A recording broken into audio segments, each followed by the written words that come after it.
ये एक ऐसी जेल है जिसमें कोई दीवार नहीं है। कैदी यहाँ गार्ड्स की आंखों के सामने से आसानी से भाग सकते हैं, लेकिन आज तक कोई भी यहाँ से बचकर नहीं निकल पाया है। एक ऐसी शानदार ब्रिटिश सीरीज जो आपने पहले कभी नहीं देखी होगी, स्टैग। चलिए इसे एक साथ देखते हैं। हमारा हीरो स्टू अपनी शादी से पहले अपनी आखिरी बैचलर पार्टी मनाने की तैयारी कर रहा है। इसके लिए उसने बहुत दूर समंदर पार साउथ अमेरिका को चुना है, क्योंकि यहाँ के नजारे तो खूबसूरत है ही, साथ ही एक और ऐसी चीज मिलती है जो कहीं और नहीं, वो है ड्रग्स की आजादी। स्टू अपने दोस्तों के साथ साउथ अमेरिका में 7 दिन और 7 रात जमकर पार्टी करता है। जब वे वापस यूके जाने के लिए निकलते हैं तो किसी ने नहीं सोचा था कि आते वक्त तो सब ठीक था, लेकिन वापसी में एक बहुत बड़ी मुसीबत खड़ी हो जाएगी। एयरपोर्ट पर फ्लाइट का इंतजार करते हुए स्टू की नजर रयान पर पड़ती है। उसने अपनी जेब में ड्रग्स का एक छोटा पैकेट छिपा रखा था और उसे यूके ले जाना चाहता था। ये देखकर स्टू के तो होश ही उड़ गए। यार क्या तुम सिक्योरिटी वालों को पागल समझते हो? इस तरह खुल्लम खुल्ला ड्रग्स ले जाना तो सीधा जेल जाने का रास्ता है। लेकिन रयान एकदम चिल था। उसने कुछ नहीं कहा और सीधा सिक्योरिटी वालों की तरफ चल दिया और बड़े आराम से उनके सामने से निकल गया। उसकी ये हिम्मत देखकर बाकी दोस्तों की जान हलक में आ गई थी। लेकिन हैरानी की बात यह थी कि रयान का बेफिक्र अंदाज सिक्योरिटी वालों को चकमा दे गया। उन्होंने मेटल डिटेक्टर से उसे चेक किया और फिर जाने दिया। सब हैरान थे कि इस लड़के में वाकई कुछ तो बात है।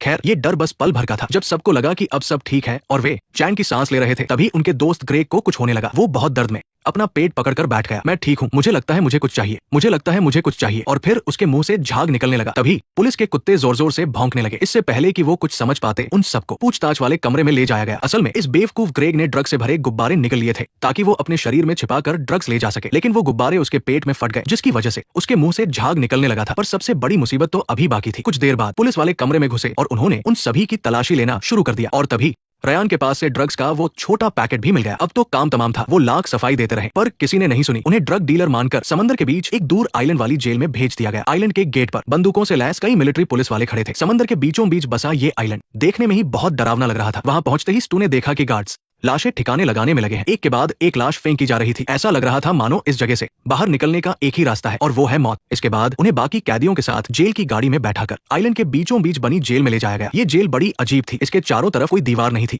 तजुर्बेकार डेविड ने गाड़ी से उतरते ही समझ लिया कि कुछ तो गड़बड़ है। क्या इन्हें डर नहीं लगता कि कैदी भाग जाएंगे? तभी अचानक एक कैदी पूरी रफ्तार से जेल के बाहर की तरफ भागने लगा और टावर पर खड़े गार्ड्स ने उसे देख भी लिया। लेकिन ताज्जुब की बात यह थी कि गार्ड्स ने उसे रोका तक नहीं और आराम से भागने दिया। ये देखकर स्टू और उसके दोस्त हैरान रह गए। अपने सामने एक आदमी को गायब होते देख सब बुरी तरह डर गए थे। उन्हें समझ आ गया कि ये जेल जितनी आसान दिखती है उतनी है नहीं। डर के बाद उन्हें एक और बात महसूस हुई कि यहाँ का तौर तरीका बहुत ही अजीब है। गार्ड्स उन पर कोई ध्यान नहीं दे रहे थे। उन्हें उनके हाल पर छोड़ दिया गया था। खाली खड़े रहने से तो कोई फायदा नहीं था। इसलिए डेविड ने कहा कि हमें सबसे पहले यहाँ के जेलर को ढूंढना चाहिए। शायद उसके जरिए हम यूके एम्बेसी से बात कर सके। आपस में बात करने के बाद सबने अलग अलग काम बांट लिए। डेविड अपने बेटे केविन को साथ ले गया जो थोड़ा बहुत स्पेनिश जानता था, ताकि जेलर को ढूंढ सके। वही स्टू, रयान और हैरी के साथ मिलकर बेहोश हुए ग्रेग के लिए एक डॉक्टर ढूंढने निकल पड़ा और ह्यूगो वही रुक गया। एक दूसरे की हिम्मत बढ़ाकर सब जेल के अंदर गए, लेकिन अंदर भी उन्हें गार्ड्स नहीं बल्कि 2 खूंखार दिखने वाले कैदी मिले। अंदर का नजारा किसी मछली बाजार जैसा था। सारे कैदी आजाद घूम रहे थे और ऐसा लग रहा था कि वे यहाँ काफी खुश हैं। स्टू और उसके दोस्त अंदर घूमते रहे और आखिरकार बोर्ड पढ़ते हुए एक ऐसे कमरे के पास पहुंचे जिस पर लोहे का बड़ा सा दरवाजा लगा था। क्या तुम डॉक्टर हो? ये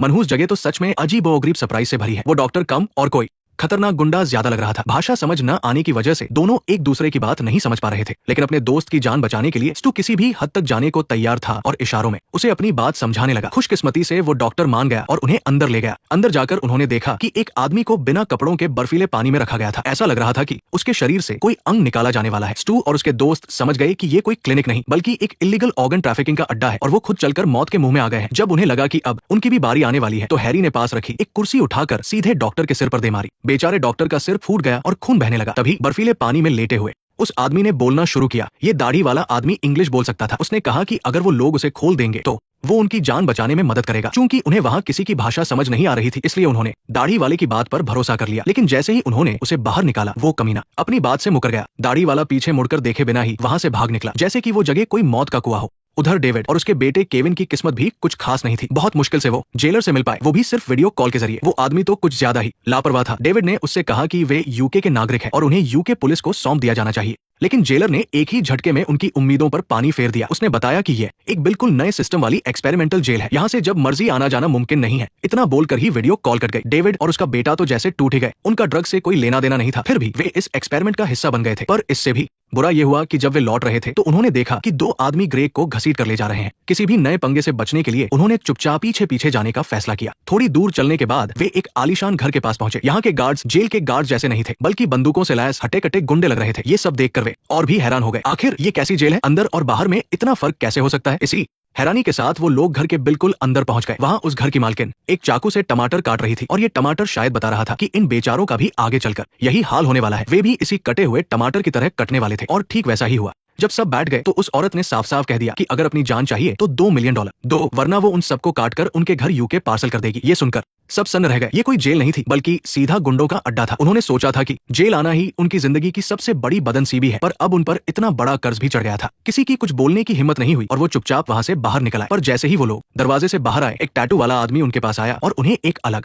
कमरे में ले गया। ये कमरा हथियारों से लैस खूंखार आदमियों से भरा हुआ था। ये लोग पहले वाले गार्ड से बिल्कुल अलग और बहुत खतरनाक लग रहे थे। ऐसा लग रहा था जैसे कोई आतंकवादी हो। कमरे में पहुंचने पर दोस्तों ने स्टू को एक अच्छी खबर दी, वो ये कि उनकी गुमशुदा दोस्त सारा मिल गई थी। पुलिस स्टेशन से उसे भी पुलिस वालों ने पकड़ लिया था और अब वो भी उसी जेल में थी। लेकिन एक बुरी खबर भी थी। उन आतंकवादियों का बॉस उनसे एक चीज की डिमांड कर रहा था, एक जिंदा इंसान की किडनी। चूंकि उन्होंने डॉक्टर का सिर फोड़ा था और उस दाढ़ी वाले को भगा दिया था, इसलिए अब उन्हें उसके बदले अपनी किडनी देनी पड़ेगी। पर किडनी निकालने से पहले उस बॉस को डॉक्टर से पहचान करवानी थी कि उसे किसने मारा था। सब लोग खौफ में थे। किसी ने नहीं सोचा था कि ये बॉस सच में ऐसा करेगा। और तो और उसने एक और शर्त रखी कि उन दोस्तों में से ही कोई एक हैरी की किडनी बाहर निकालेगा। ये सुनकर सब एक दूसरे का मुंह देखने लगे और सबने सारा की तरफ देखा, क्योंकि सिर्फ उसने ही मेडिकल की पढ़ाई की थी। सारा ने धीरे धीरे हैरी के पेट के दोनों तरफ एक चीरा लगाया और फिर जोर से दबाया, जिससे एक किडनी बाहर आ गई। सच में किडनी निकालने के लिए पेट के सामने से ही काटना पड़ता है। कुछ देर बाद दूसरी किडनी भी निकाल ली गई, लेकिन ऐन मौके पर सारा के हाथ से फिसलकर एक किडनी नीचे गिर गई। अब तो काम ही खराब हो गया। जहां उन्हें 2 किडनियां चाहिए थी, वहां अब सिर्फ एक बची थी। इसका मतलब था कि अब बाकियों में से किसी एक को अपनी किडनी देनी पड़ेगी। लेकिन किसकी? इसके लिए डेविड ने एक लकड़ी को 5 टुकड़ों में तोड़ा। जिसके हिस्से में सबसे छोटी लकड़ी आएगी, उसकी किडनी निकाली जाएगी। सबने एक एक लकड़ी उठा ली और डेविड के हाथ में जो लकड़ी आई वो सबसे छोटी थी, यानी अब डेविड को अपनी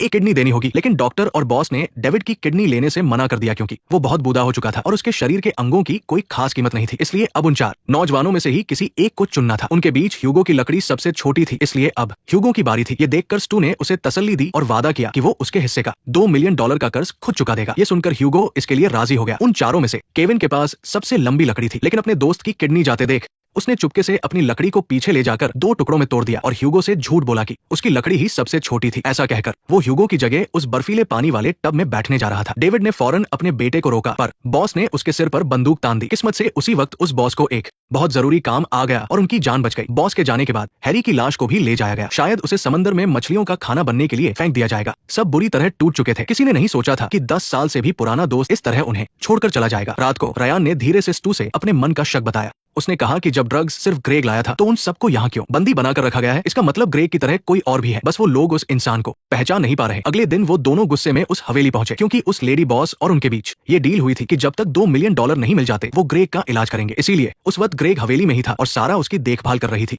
अंदर जाने से पहले सारा ने उनसे कहा कि वे अपने गुस्से पर काबू रखें, वरना गार्ड्स आ जाएंगे। वो मारा गया। क्या मतलब वो मारा गया? उन दोनों के लिए गुस्सा कंट्रोल करना बहुत मुश्किल था। आखिर उनके दोस्त हैरी की मौत उसी की वजह से हुई थी, लेकिन ये बेवकूफ यहाँ आराम से बिस्तर पर लेटा था। हैरी की मौत की खबर सुनकर भी ग्रेग को कोई फर्क नहीं पड़ा। उसने तीनों को बताया कि उसके पास बाहर निकलने का एक रास्ता है, क्योंकि उसका बॉस बहुत पहुंच वाला और खतरनाक आदमी है। बस एक फोन चाहिए। अगर वो उसे सारी सच्चाई बता दे तो वो उन्हें यहाँ से बाहर निकाल लेगा। उन दोनों को लगा कि वो झूठ नहीं बोल रहा है, इसलिए उन्होंने उसकी बात पर यकीन कर लिया और कमरे से बाहर आ गए। पर अब सवाल था कि एक चालू फोन कहां से लाए? उन्हें याद आया कि पिछली रात केविन ने हैरी की उंगली से उसकी अंगूठी उतारी थी। वो दोनों उस अंगूठी को चुपके से लेकर उस जगह पहुंचे जहां लाशें ठिकाने लगाई जाती थी। अगर कोई लावारिस लाश होती है तो उसके टुकड़े कर दिए जाते हैं और काम का सामान निकाल लिया जाता है और अंत में उन्हें कचरे के ढेर में फेंक दिया जाता है। लेकिन अगर परिवार या दोस्त पैसे खिला दें तो उन्हें बिना काटे सीधा समंदर में फेंक दिया जाता है। स्टू और रयान हैरी की शादी की अंगूठी लेकर मैनेजर के पास गए और झूठ बोला कि वे चाहते हैं कि उनके दोस्त को, लेकिन फिर उसने बात घुमा दी और कहा कि उसे बाहरी दुनिया से संपर्क करने के लिए एक मोबाइल चाहिए। मैनेजर को थोड़ी बहुत इंग्लिश आती थी और वो उन दोनों के हाथ में मौजूद अंगूठी की तरफ आकर्षित हो गया, इसलिए उसने अपना टूटा हुआ मोबाइल उन्हें दे दिया। मोबाइल मिलने के बाद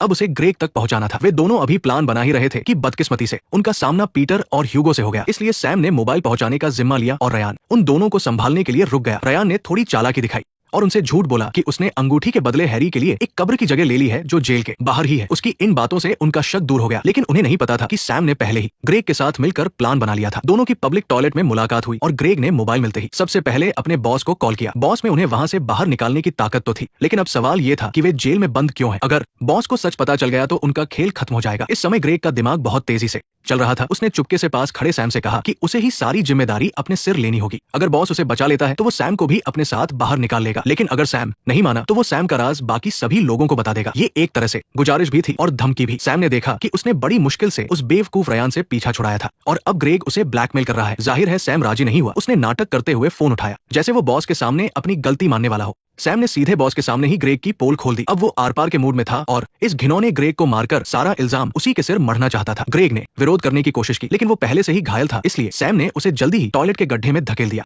जब तक सैम ने कॉल कट किया, ग्रेग की सांसें रुक चुकी थी। ठीक तभी दरवाजे के बाहर से खटखटाने की आवाज आई। घबराहट में सैम ने सीधे ग्रेग को टॉयलेट के गड्ढे में फेंक दिया और जल्दबाजी में वहां से निकल गया। उसे लगा कि उसने अपना काम बहुत सफाई से किया है, लेकिन उसे नहीं पता था कि ऊपर से दो आंखें उसे ही देख रही थी। दिन भर की भागदौड़ के बाद जब सैम वापस अपने कमरे में जाने वाला था, तभी ये आदमी सामने आ गया। ये कोई और नहीं बल्कि वही दाढ़ी वाला था जिसे उन्होंने डॉक्टर से बचाया था। असल में वहां से जाने के बाद ये आदमी छत पर ही छिपा हुआ था, तभी तो उसके बाद वो कभी नजर ही नहीं आया। अपना राज खुलता देख सैम ने तुरंत बहाना बनाया कि उससे गलती से ग्रेग का मर्डर हो गया, लेकिन जाहिर है कि दाढ़ी वाला इस धोखे में नहीं आने वाला था। उसने तुरंत सैम का झूठ पकड़ लिया। खैर, दाढ़ी वाले ने ये सब किसी और मकसद से किया था। वो चाहता था कि सैम उसे बाहर निकालने में मदद करे और उसे बाहर भागने का रास्ता पता था। कमरे में वापस आकर सैम ने जानबूझकर अपने साथियों से झूठ बोला कि आइलैंड के उत्तर में एक ड्रग फैक्ट्री है, वहां काम करने पर कोई परेशान भी नहीं करेगा और वे पैसे कमाकर अपनी जरूरत का सामान भी खरीद सकेंगे। ये तो एक तीर से दो निशाने वाली बात थी। ये सुनकर उसके सभी साथी मान गए, लेकिन उन्हें नहीं पता था कि सैम अपने ही मन में कोई खिचड़ी पका रहा है। अगले दिन चारों लोग ड्रग फैक्ट्री में पहुंच गए। बाकी तीनों लोग पूरी मेहनत से काम कर रहे थे, लेकिन सिर्फ सैम का पूरा ध्यान वहां से भागने पर था। यहाँ तक कि जब रयान ने उससे पूछा कि क्या उसने ग्रेग को फोन दे दिया, तो उसने बिना पलक झपकाए झूठ बोल दिया कि ग्रेग फोन लेकर भाग गया है। उसने फिर से सारी गलती ग्रेग के सिर मढ़ दी। रयान जैसे बड़े डीलडॉल वाले इंसान में गुस्सा तो कूट कूट कर भरा था, लेकिन उसके पास दिमाग थोड़ा कम था। उसने सैम की बातों पर पूरी तरह यकीन कर लिया। फैक्ट्री में एक ऐसा सीक्रेट रास्ता था जो सीधे जेल के बाहर जाता था। यही वो भागने का रास्ता था जिसके बारे में दाढ़ी वाले ने बताया था। दोनों लोग भागने की प्लानिंग कर ही रहे थे कि अचानक टीम लीडर केविन ने उन्हें देख लिया। अपने सामने एक अजनबी नकाबपोश को देखकर केविन समझ नहीं पाया कि ये दोनों आखिर कर क्या रहे हैं। सैम ने फिर से कहानियां बनाने का अपना हुनर दिखाया। उसने केविन से कहा कि दाढ़ी वाला यहाँ का चौकीदार है, आज उसे काम पर नहीं आना था और अगर मैनेजर ने उसे यहाँ देख लिया तो मुसीबत हो जाएगी। दोनों ने मिलकर ऐसी कहानी बनाई कि केविन सच में उनकी बातों में आ गया। दरियादिली दिखाते हुए उसने दाढ़ी वाले को उस सीक्रेट रास्ते में भेज दिया। सीढ़ियों से उतरकर वो टनल के अंदर पहुंच गया। अब बस उसे सीधा चलना था और वो जेल से बाहर निकल जाता। लेकिन किसे पता था कि चलते चलते उसके कदम अचानक रुक जाएंगे, क्योंकि उसने जमीन पर इंसान के शरीर का एक कटा हुआ हिस्सा देखा। उसी समय बगल के एक लोहे के दरवाजे से बहुत ही भयानक दहाड़ और जंजीरों के खिसकने की आवाज आने लगी। ऐसा लग रहा था मानो अंदर कोई खूंखार जानवर कैद हो। उस अनजानी चीज के डर से दाढ़ी वाला हड़बड़ाहट में वापस ऊपर की तरफ भागने लगा और बाहर निकलते समय केविन ने उसे फिर से देख लिया। केविन समझ नहीं पा रहा था कि ये दोनों आखिर कर क्या रहे हैं, लेकिन उसे ये पूरा यकीन हो गया था कि ये लोग जरूर कोई बड़ा राज छिपा रहे हैं। केविन सब कुछ जानने के लिए सैम के पास गया, लेकिन वो चुपके से टॉयलेट में जाकर छिप गया था। थोड़ी ही देर में उसने अपने शरीर से एक अजीब सी चीज निकाली। ठीक उसी समय आवाज सुनकर केविन भी वहां आ गया। इससे सैम इतना डर गया कि उसने जल्दी से निकाले हुए ड्रग्स को कमोड में डाल दिया और सीधे पानी से फ्लश कर दिया ताकि कोई उसे देख ना ले। लेकिन केविन भी कोई बेवकूफ नहीं था। वो जानना चाहता था कि सैम आखिर कर क्या रहा है। आवाज इतनी तेज थी कि जल्द ही बाकी लोग भी वहां आ गए। सैम ने फिर से नई नई कहानियां बनानी शुरू कर दी ताकि वो सबकी सहानुभूति बटोर सके, लेकिन उसे नहीं पता था कि अभी अभी फेंके गए ड्रग्स से कमोड जाम हो गया था। पानी के बहाव से ड्रग्स के पैकेट ऊपर आ गए और उसके साथियों ने उसे देख लिया। अब उसके ड्रग्स स्मगलिंग का राज पूरी तरह से सबके सामने आ चुका था। हालांकि मौत सिर पर मंडरा रही थी, लेकिन फिर भी सैम ने सारा इल्जाम ग्रेग पर ही मढ़ दिया। पीटर तो गुस्से से पागल हो रहा था। उसने सोचा भी नहीं था कि इस लड़के ने इतने गहरे राज छिपा रखे होंगे। उसने सबको ट्रिप पर लाने का नाटक सिर्फ इसलिए किया था ताकि लोग उसकी ढाल बन सके, और उसने सबको इतनी बड़ी मुसीबत में डाल दिया था। पीटर जितना सोच रहा था उसका गुस्सा उतना ही बढ़ रहा था। रयान के बहुत समझाने पर ही वो थोड़ा शांत हो पाया। पीटर तो सैम को सबक सिखाना चाहता था, लेकिन तभी उसका पैर फिसल गया और वो कमोड पर गिरकर बेहोश हो गया। ये देखकर केविन जल्दी से उसके पास पहुंचा, लेकिन उसे लगा कि शायद उसके पिता मर चुके हैं। थोड़ी ही देर बाद पीटर को अचानक फिर से होश आ गया। ऐसा लग रहा था कि उस चोट से उसकी जान को कोई खतरा नहीं था, बस शायद उसकी थोड़ी याददाश्त चली गई थी। उन सभी के इस जेल में आने से लेकर सैम की ड्रग स्मगलिंग तक पीटर को कुछ भी याद नहीं था, और पीटर के अलावा इन सब बातों से उनका एक और साथी ह्यूगो भी अनजान था। उसे गाने का शौक था, इसलिए लेडी बॉस सेल्मा ने उसे चुन लिया था। सेल्मा चाहती थी कि वो ईस्टर की पार्टी में गाना गाए। उस पार्टी में सेल्मा के अलावा एक और खतरनाक इंसान मौजूद था। वो था आतंकियों का लीडर ब्लैंक।